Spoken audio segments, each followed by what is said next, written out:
Welcome back, I am Captain Xavier, and today we're going to be building another one of these. I am joined by, who are you? I'm Brandon. This is Brandon. Brandon reached out to me on Facebook. He lives like a couple of blocks from me, apparently. We're here in Tacoma anyway. And he wanted to know if I could help him build his own Kronos Shotgun. So we're going to give it a try. He's already gotten a start on the barrel attachment section. So that's really one of the more complicated bits. We're then going to do a simplified version of the minimization in the front. I tried to take out as little material as possible. We're going to go less conservative on this one. And then he's currently taking apart the magazines that will be needed to build the ammo tube. And then I think we have pretty much all of the other parts necessary. We might need to hit Home Depot to get another one of these bolts. Because I don't think I have more than one of them. I can check, but I'm pretty sure I don't. And yeah, it's fairly simple from there. We'll need to cut this piece in half in order to have two sections to connect the recon pump to. He's got a recon here. That'll probably be easy to just... Now I don't have to take the recon apart. Yeah. So, he's taking apart magazines. I suppose I could take apart the Kronos.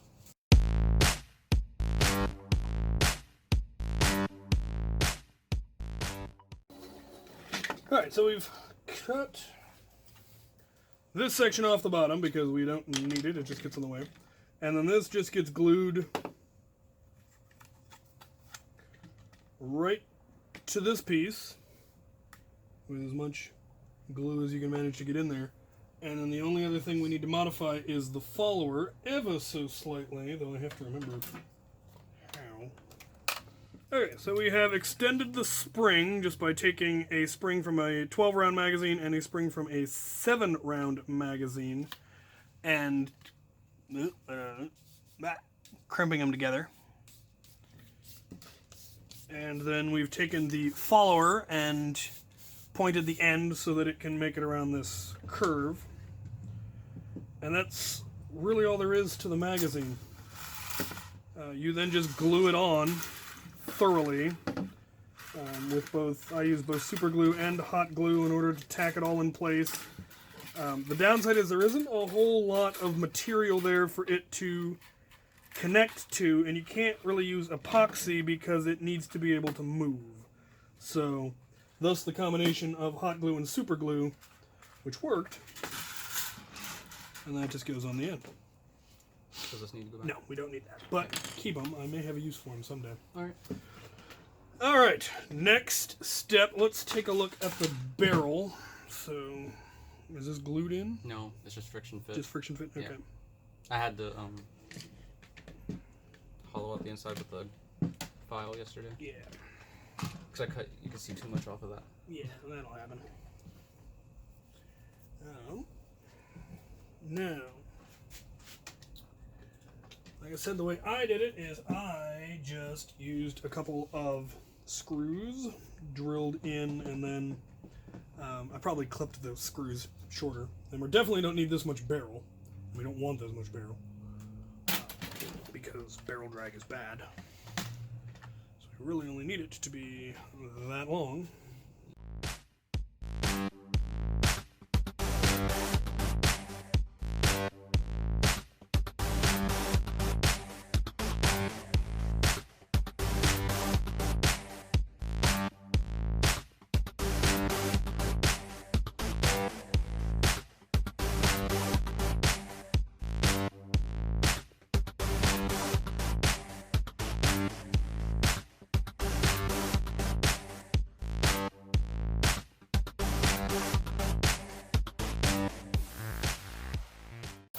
Alright, so we are honestly mostly done.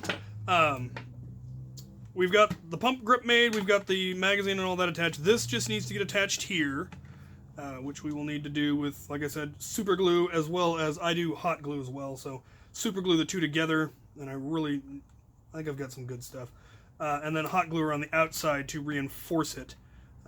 If anything is going to fail, it'll be this seam, but it's an easy thing to open up and fix. Nothing here is permanently attached in any way. It's all held together with screws. This is the only permanent connection. We then need to get a barrel cap so that we can hook the magazine support system. So this bolt is what's keeping the magazine from getting torn out and keeps it in line. And then this is the support so it doesn't go too far forward and break this connection. So those are the only two parts we need. We need this bolt and this cap, and then we glue it. We put the cap and the bolt on. We will need to fabricate this part, but he has the pre-drilled supports. These are also going to be the priming rod, so we will need to bend it slightly, which this stuff bends possibly too easily. It'll be fine. So it'll connect to here. This will connect to there. We'll then bend a little piece of it to match there, drill the hole out a little bit, and we will be good to go. But we lack the bolt and that cap, so we're going to have to make a trip to the depot. We shall return. I love it. Okay, we are back from the depot. We got the parts we need. We also swung from Goodwill, and I grabbed a couple of blasters, but that's neither here nor there. So we have the end cap now, which is fantastic, and we have the bolt. Where's the bolt? You've got the bolt. I have the bolt somewhere. I've got my bolt. I do have the bolt on me somewhere. So you say. Yes. I really just had it. I sat it down. It's here somewhere. There it is. Oop. Got it.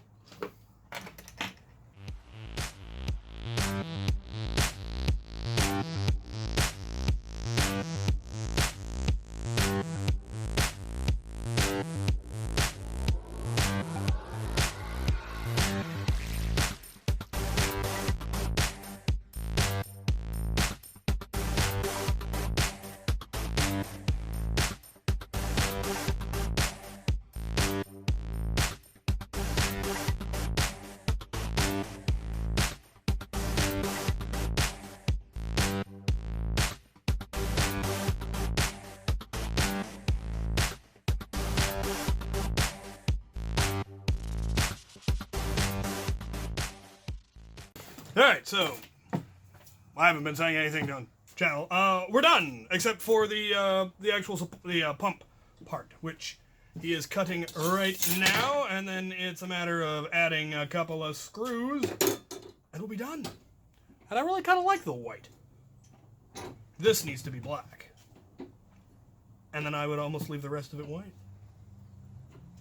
Thinking. Maybe an orange barrel, like you were saying.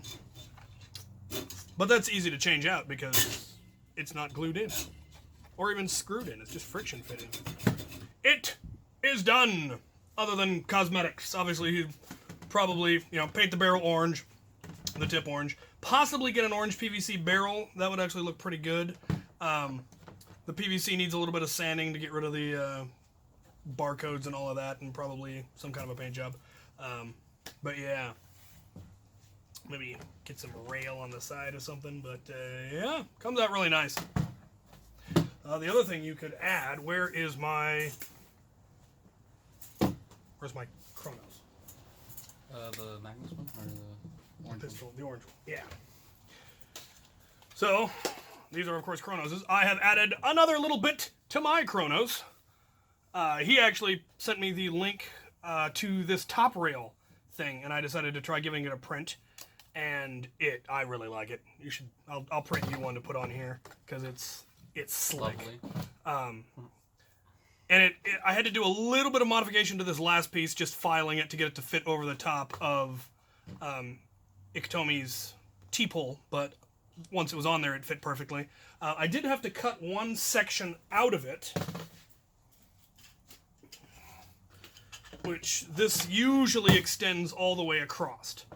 And that's kind of the point, is it's full Picatinny rail all the way across the top. But then it interfered with the speed loader port. Now the neat thing is that if you don't have the slide return, then this isn't a problem. It fits perfectly over the top of the speed loader port. Don't have to modify anything to make it fit, But when you have a return spring, then you can't put the speed loader in to act as your slide lock. Whereas this one doesn't have a slide return, so that's not a problem. You prime it back, and then you can stick your speed loader in and then prime it forward again. Right. This one has the slide return, so I needed to get that out so I could put this in, prime it, and then it shuffles down and forms the slide lock so that you can then load it and then pull it out, and it returns, and you're good. Which is pretty cool. So, yeah, I like that top rail. I think it looks pretty cool. Didn't interfere with my holster. I was tempted to take the piece that I cut and fit it right there, but then it did interfere with my holster. So, I decided not to. But, if you're not putting it in a holster, you could put it there and then have somewhere to attach a laser sight or something. If you were so inclined. Or if you So, yeah. put it right there on your slide. Yeah. Or, since you've already got the screw holes, Yeah. screw it onto the side of there, have rail on the side of your prime. Lots of places you can put it. Anyway, they came out gorgeous. It just needs, the final painting and cleaning. And you had some, what were you originally thinking for the paint job? Thinking either going to lace down some liquid latex to mask off some of the edges and areas, and then hit it with a silver. Well, hit it with silver first, and then do all that.